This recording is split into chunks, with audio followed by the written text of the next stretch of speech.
All right, before we even start, I want to establish credibility. Mud fossils are I'm 100% certain, and I was so upset about this. I wrote this book back in 2015. Mud fossils, Velikovsky, and mines in collision. Velikovsky had all the documentation from history that showed there were giants here. There were all the giants. Every single culture, 100% said there was giants, dragons, and a great flood. 100%, 100%. Now, I found the giants. That's a hand. It's about 3 feet wide here and about 4 feet wide up here. If you lay your left hand back, you have that same tendon right there. And this is grip skin, this silver stuff that's on the outside of your really tough skin. And it just peels right off. And I have the fingertips. I've had them CAT scanned. I had them DNA tested. And then I have an even bigger one than that, which is this one here. That's 3 feet long from the front to the back. Now take your time. That's the fingernail. That's the fingernail. This right here is the bumper pad. It goes between bones so they don't rock against bone to bone. Vein and artery. And again, it was in pretty good shape. Now I smashed this piece off right here. And the fingerprints were still on it.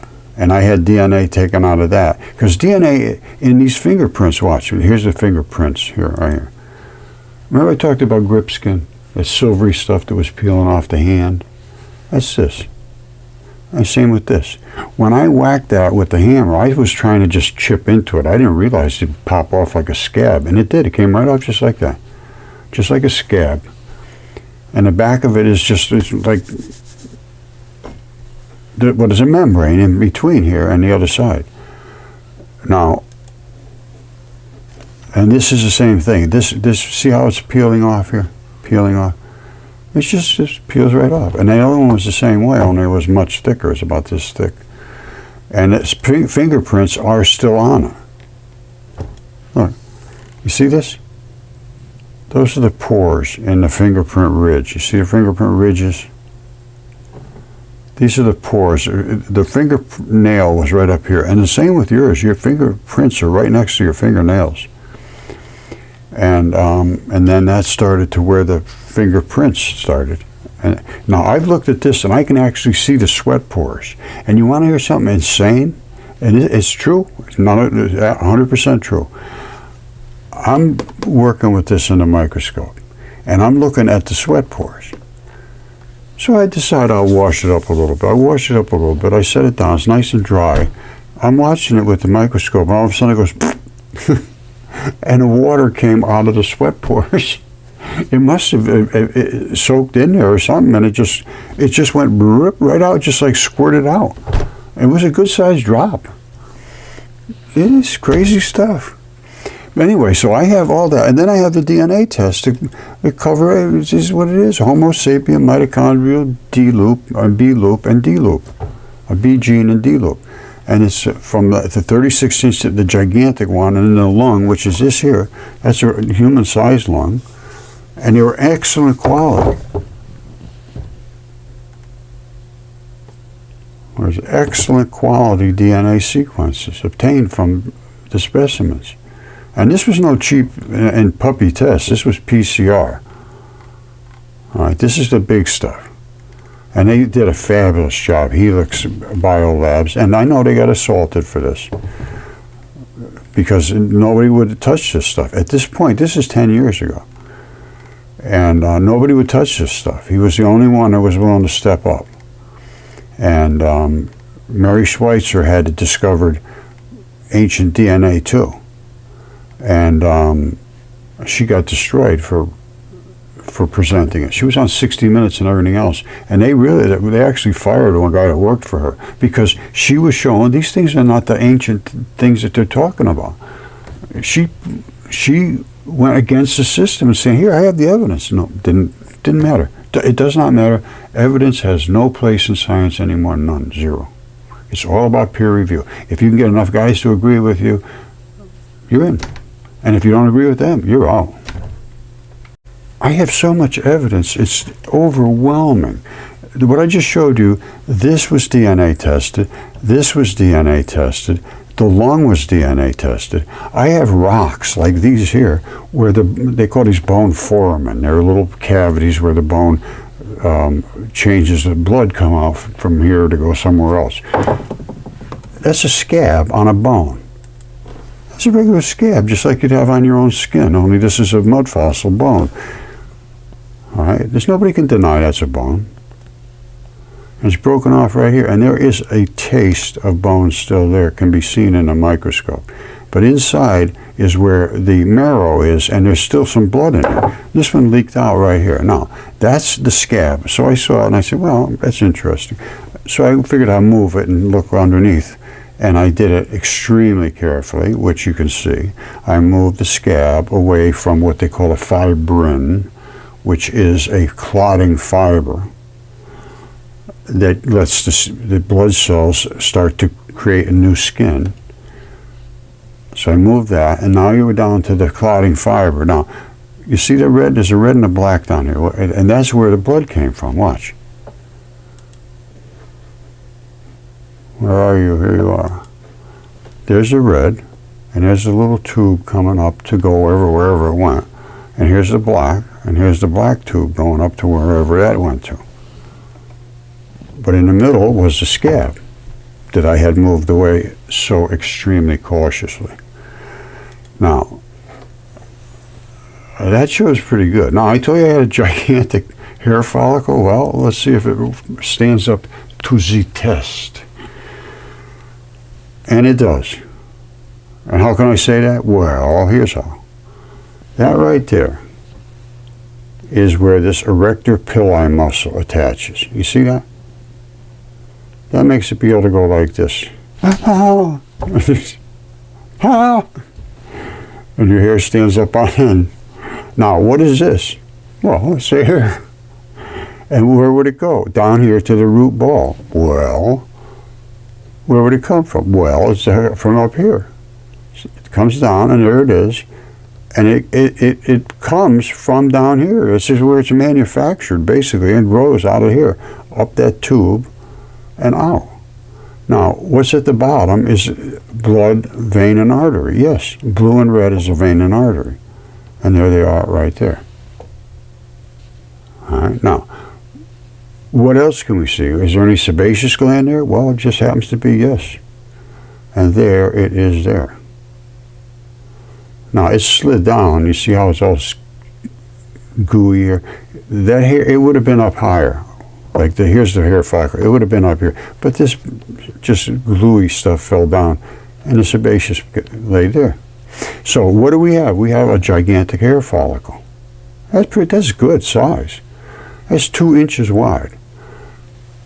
Now, that's hundreds of times bigger than us. I don't know what kind of creature it's from, but you won't find anything like that today. And even Yale, when they agreed about the mud fossils, how they were formed in the Great Flood, basically they say it was worldwide, ocean waters worldwide, heavy in silicates. It was a Great Flood. And the giants all died, just as it says in the ancient text. And it was brought on the earth for reasons in the ancient text. I don't know if they're right or not, but I can tell you what, it did preserve fabulously. And I know I also told Yale the reason it happens is nucleophilic invasion and substitution. And it depends on the conditions where that was interred. Where was this buried? Where was it soaking? What was the chemistry around it? Invasion and substitution means it comes in, invades, and substitutes. Now, it may just stabilize. In this case, it just stabilized. That was a piece of meat before, it's a piece of meat now, but it's kind of solid. It's stabilized. How did it stabilize? Silicates. The silicates is the key to everything. Silicates will attach to almost anything and create they do create crystals. Almost all crystals are silicates. And with metals and silicates primarily. That's what crystals are. Now, this didn't form crystal, but it had to be in a lot of transition metals. And a lot of blood was here. And it formed what it bonded with its normal transition metal that would have been delivering stuff. Well, they can't deliver and go away. You used to deliver, go away, come back. It's like Amazon. Well, once it dies, it comes down to deliver stuff and say, hey, we're not pushing any blood anymore. So whatever it was around it stabilizes it. You have to think of it that way. It stabilizes it. And you know what? I guess this is the best time to show you the opal heart. Again, this would have been where there was a lot of blood. Blood has all the metals and minerals. And in the heart, it has spectacular colors because the blood are the transition metals. It gets deep, but if you want to learn this stuff, you're going to have to go deep. That's all there is. This is reality. Is reality worth a half an hour at a time? I've been doing this and getting no hits at all, basically. I mean, it's almost worthless to do this. But hopefully at some point somebody will stand up. You want to be considered a scientist? You want to be considered a scientist and you want to talk about this? This is the issue.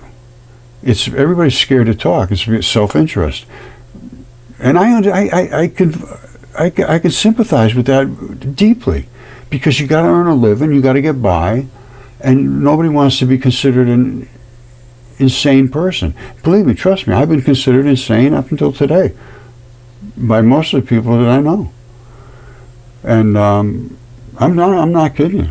Absolute 100% refusal to look at anything that I present to virtually anybody I know. So that's what we're up against, but I see that as I just can't understand that mindset. It distresses me deeply, my friends. All right, remember this now. My claims about mud fossils are exactly what the ChatGPT says. Mudfossil University presents unconventional theories, particularly about the interpretation of geological formations and fossils as remnants of ancient giants or other large organisms. Yes, that is my claim. If the claims are validated, it would lead to several significant changes in various fields. A lot of them. Virtually everything. And they already have been validated. They're DNA tested and CAT scanned. The specimens are available to be re-examined. And it's all done already. So there's no validation to be done. They're already validated. Now, what would it change? Well, geology and paleontology. That would all change. Archaeology, that's what would change. The historic timelines totally would change that. Evolutionary biology, absolutely. With giants and monsters and dragons and all that stuff. Education, have to start all over again. Curriculum, geology, start everything. Public understanding, have to start over and get the public to understand reality. Research and funding focus, they have to start all over with that. And they're going, oh boy, maybe we can get more research. There may be increased funding for studies exploring their, it always comes down to funding. All right. Then it says, overall, the validation of Mudfossil University's theories would prompt a profound reevaluation of many scientific concepts, everything basically. Now, however, it's essential to approach such claims with skepticism and rely on rigorous scientific methods for validation, which I did. I want somebody to unvalidate it. Let's try that. Okay, my outstanding friends. As you know, I have a bunch of discoveries, and they are legitimate, validated, scientifically backed discoveries that have been suppressed because they go against academia and in every realm. Every realm. Now, when I discovered the mud fossils, I was so suppressed that I was basically blacklisted. One of the first things I did when I contacted a professor at Quinnipiac University was he put me on an academic spam list.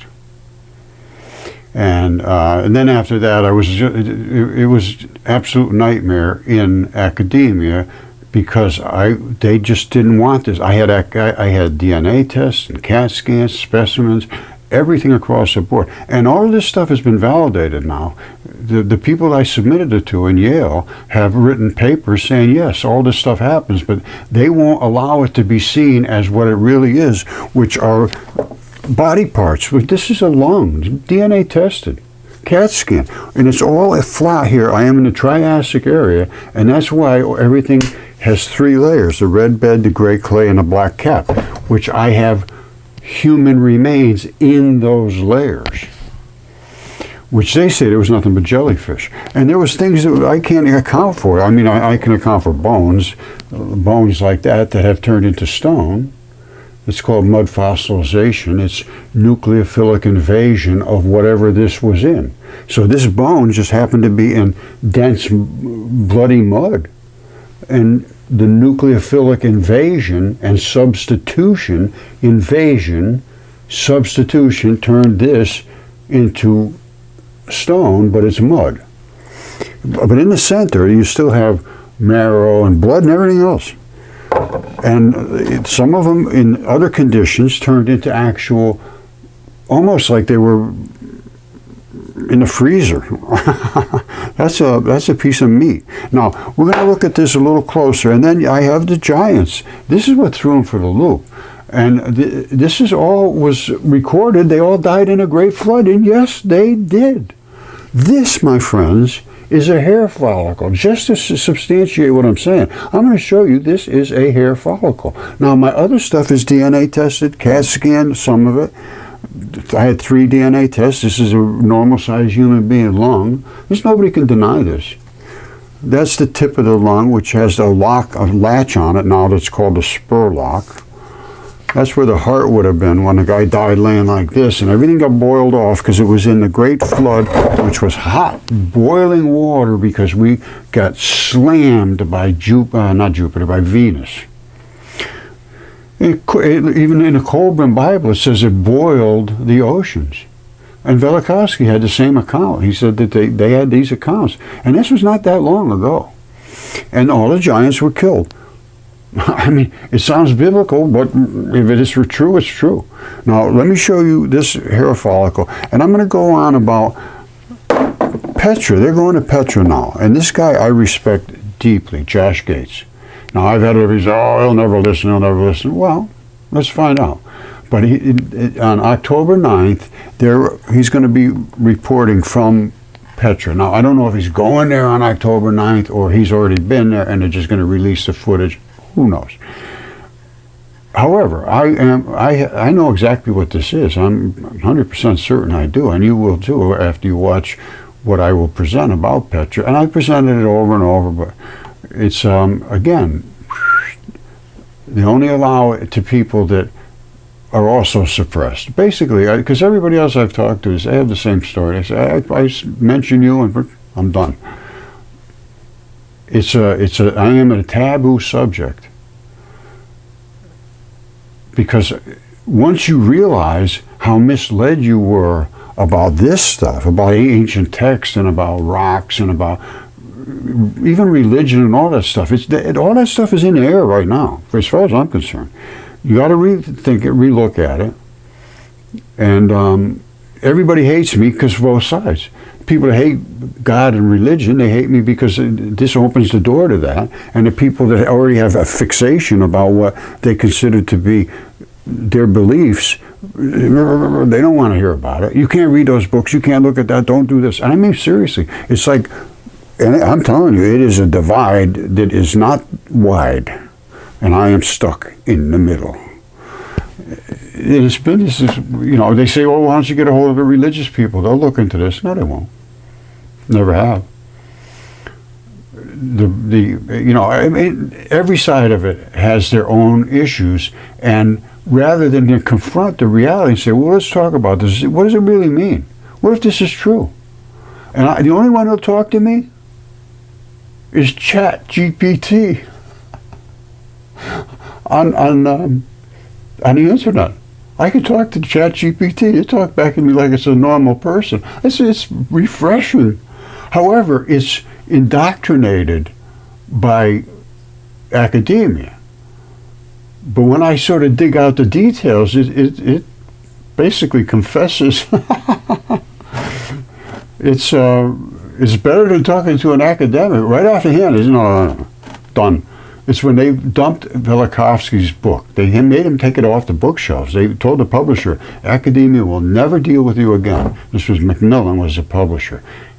Velikovsky's book was #1, numero uno, for 11 weeks in a row. And it was so popular that academia said, no, you got to take it off the bookshelves. And they said, well, that's not right. It didn't matter. Macmillan said, no, that's it, I'm done. They pulled all the books. Now, that's book burning. That's suppression of information. Because Velikovsky didn't just make this stuff up. This wasn't like a cartoon story. He went to every culture on the face of the planet, literally. And he went there, physically went there, and talked to the people, and went to the archives, went to the museums, cultural centers, you know, everywhere, libraries. And he talked to all the indigenous people there, and they all had the same, not the exact same story, but a very similar story. Not a single one of them, zero, didn't talk about gods and giants and a great flood. 100%. 100%.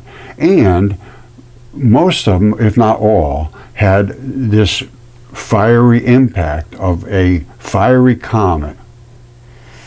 And apparently it took 7 days to approach Earth, and it was brighter, 10 times brighter, 100 times brighter than the sun, something like that. Because Venus was, and still is, hot. It's like 800 and something degrees. Still. And at this time, there's a lot to the story, but let's just go with the fact that it almost hit Earth. And when it did, its magnetic field and its particles and all that just pow, and it was just like a gigantic 100 billion trillion atomic bombs going off at once. And it would be identical, no difference whatsoever, because when you slam particles like that together, you're breaking them into a million pieces. That's all an atomic bomb does. It's like taking particles like this, and they're supposed to be all glued together. But when you explode them in an atomic bomb, the atoms, that's why it's atomic bomb, the atoms break like that. All right? That's altogether different than a regular bomb. A regular bomb, they just go together, but they go out fast and smash into things and break things. When it's an atomic bomb, they break the actual atoms. And that's why you get nuclear radiation, because now they want to get stabilized. Snap, snap, snap, snap, snap, snap, snap. You ever hear a Geiger counter? Well, that's when these snap back together. And they give off a bunch of energy at the same time. And they might give off, let's say you got this. This is good. This is good to show you. Here's a nuclear explosion, and you got two chunks of matter. This is way too big to attach to this, but it wants to attach. But when it does, it has to give off another chunk. So it goes, bam, and all these go. They say, we don't want you here. That's too many. And pew, they take off, and they smack into you and break your eyeball, or kill the DNA or whatever's in you. And they just keep doing it, keep breaking down by adding more and more to other particles. But when they do, if there's excess, they just throw them off as decay. It's not that hard to understand. Once you understand, everything's made out of dipoles. Dipole electron flood theory. That's why I'm so upset about Fermilab. They refuse to engage, and I have the particles. I found them 10 years ago. I showed it to them, and I'm blocked. They're supposed to be trying to enhance our lives, not just vacuum clean our pockets. And I see that's what's exactly happening right now. That's why I just did one about Fermilab and CERN have failed for over 50 years, and they're never gonna do anything right, because they want to stick to the standard model. Light can't slow down. Of course it can slow down. Light can't speed up. Of course it can speed up. I show these things. I'm not making any claims that I can't support. And to be blocked by our government agency that's tasked to find these particles. And we found them 10 years ago. And I tried to engage. I'm just blocked, and I can't. Everywhere I'm blocked. Once you get blocked by the big guys, and this happened to me in the Mudfossil realm too. They would all say, go to Yale, it's right down the street from you. I said, well, I tried, and I tried dealing with Don Lincoln, and I'm sorry, Don Lincoln is Fermilab, but I was trying to deal with Derek Briggs.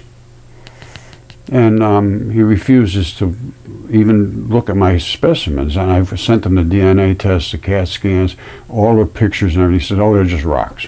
Well, that was 15 years ago almost. Now, then NASA funds them, because I sent it to NASA too. And NASA funds Yale to see if my claims are correct. And Yale said, yeah, it is. It's Edicarta. Exceptional preservation of what they call Edicarta biota. It just means soft-bodied creatures, which is exactly what I sent them. And I also sent them to the conditions, which was silica-rich oceans, and all the salacious ooze came from the bottom of the ocean. They had no idea where it came from. They still don't. So anyway, my point is that when they suppress the dissemination of information, and anywhere I post, I'm locked out. I'm literally unheard. I have 208,000 subscribers. I am lucky if I get 2,000 people looking, and it's always the same people, and they're nice people. I'm not saying they're not nice people. Why is it not going anywhere? And then you see people posting about kittens and making them look like photons or something, with their eyes glowing like the photon or something, and they get 300,000 hits. I don't know. I just can't. I don't know what happened. I just don't know what happened to society. I really don't. My hero, Immanuel Velikovsky, used to say, Homo ignoramus. And boy, he was right about everything. And they still don't know his name, or when they hear it, they laugh. Unbelievable. So this is why I'm upset with the fossils and so forth. They're just basically denying reality now. And the same thing is happening at Fermilab and all the rest of the particle accelerators. This is Fermilab. They found these two particles, and we did too. I reported this to them years and years and years ago, and I mean many years ago. They put this out in 2013, I believe, and we had found these particles right around that same time. And I contacted Don Lincoln about that and was dismissed to this very day, and I'm blocked. I can't comment about anything. We have the particles, and here's this article. There's the article right there. There's the two particles. They do exactly what he says they do. This one has all the mass and has a glowy edge around it. It never changes size. That one can get big and small and has all the energy and has no weight. He's right about that. This goes back to 2013. I contacted him, and he insulted me and then blocked me. So, but these are the same particles he's seeing. However, we use light. We started with very tiny particles. They started with huge protons, and they just smashed into smithereens. So they get all confused with what they're seeing. They don't realize what they're seeing. And here's what they are seeing. Right there, photons. That's what a photon is. The black separates from the white. Now these are green, and that would have a green glow around the black. But we also have them in red. Can you see that? The red is the same thing. And it has the red glowy part around the black, and the white is the energy. It's exactly what Don Lincoln has. Here it is right here. There it is. There's no difference whatsoever. All right, these are attached together. They call them Dirac neutrinos. And we were able to separate these two. That's fission, and then they came back together. That's fusion. So here they are right here, breaking apart. Black comes away from the white. The black comes back together to the white. And entanglement is crazy. They're not the same black is going to come back to the same white. No, absolutely not. I don't think. Can you believe that? I don't. So entanglement is just another boondoggle. Everything they want. We want to study this. You give us another couple $100 billion, we can figure this out in another 50 years. They've been doing this 50 years. No idea what they're doing. Then they still can't figure out what gravity is, electricity, global warming, coronal heat situation. Why is it so hot out there? They don't think light can slow down. It just comes through all the things in space, which is just very saturated with fields and particles and dust and everything else. And even Don Lincoln, the same guy that says exactly what we found, also says the same thing that I claim about the quantum foam, which there is no empty space. Empty space isn't empty. I just showed you particles of light. It's just filled. It's saturated with particles of light, number one. Secondly, it's saturated with dust and other debris. And it says they wink in and out of existence. You see this? All right. The foam on the head of a root beer is complicated. Bubbles appearing and disappearing. Bing, bing, bing, bing, bing. Empty space experiences similar activity. Listen to this carefully. Subatomic, that's smaller than atoms, which is light. Small subatomic particles winking in and out of existence. Yes, that's light hitting other fields of light, which they wink in and out. No question whatsoever, that's true. And we can see that happening in our experiments as the light comes through. You see that? That particle of light is coming through here, making all of these other particles glow. They're not glowing back here. They're only glowing when it's pushing through them. And then they wink on and off. That's winked on, that's winked off. And that's as they come through the air, same thing. These are winking on, those are winked off. This is acceleration, and nobody can deny that. It's undeniable. And you can see the separation of the particle. There's the particle, rocket shipping out of its own magnetic field, and then exploding here at the Venturi, turning black and white. And I'm going to show you this exact spot right here. Coming in, it's black and white in a box. All right, you saw that. Coming in, it's like this. That's just a black and white. This is colorized, which is what the colors are. And the reason this one's glowing more than that one is because it's plowing through. That's downspin. That means it's going this way, and the glowy part is down. And when this flips, the glowy part will be up, and this one here will get like that, because it's not being pushed against anymore, and this will have the little glowy spots in front of it, right up here, and that's called upspin. The charged particle is an upside. It's up and down spin, and they're always polarized towards the Earth, because they're like even this one. See how it's going on that angle? It's still polarized this way. That's green, but you know they're all the same. Photons are photons. They're made of two dipoles. That's a dipole and that's a dipole. Back to back, just like bar magnets, they make a photon. Now that's why I'm so upset at CERN and Fermilab. We're giving them trillions of dollars, literally, over the course of 50 years or more. And they won't even engage about this. Now, if Don Lincoln at Fermilab cannot understand what he sees here and what I show here as light, I told him we started with light, we put it through a Venturi, and these were the results. Can we discuss it? Nope. And then he insulted me and he blocked me. So I can't speak. And everybody else says, talk to Don Lincoln. I said, well, he won't talk. Well, there you go, you idiot. And I did the same thing with my Mudfossils. They go to Yale, he's right down the street. And they're right down the street from me. And they won't engage. I said, well, can you just look at it? No. Just why don't you talk to Derek Briggs? I said, well, you won't engage. Well, there you go, idiot. And that's all I've gotten for 15 years. That's why I'm fed up with academia and these science communicators. They're just talking heads. They have no sense whatsoever. If Don Lincoln can't understand that, and he's in charge or running or the gatekeeper at Formula, that's a disgrace. And we're paying for this. And if we can get free energy out of it, and we might very well be able to, because all you want is that white energy, because that's what fills up your batteries. It has no weight whatsoever and a ton of energy.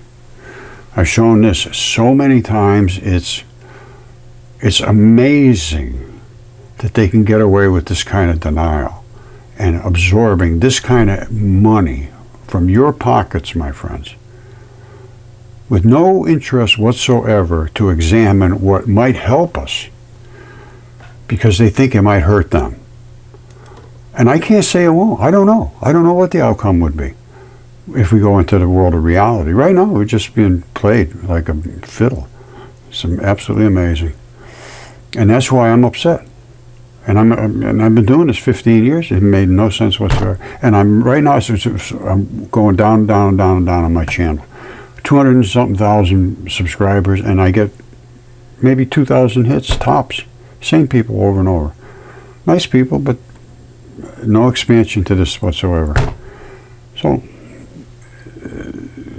all I can say, if you've been watching this, you're fortunate.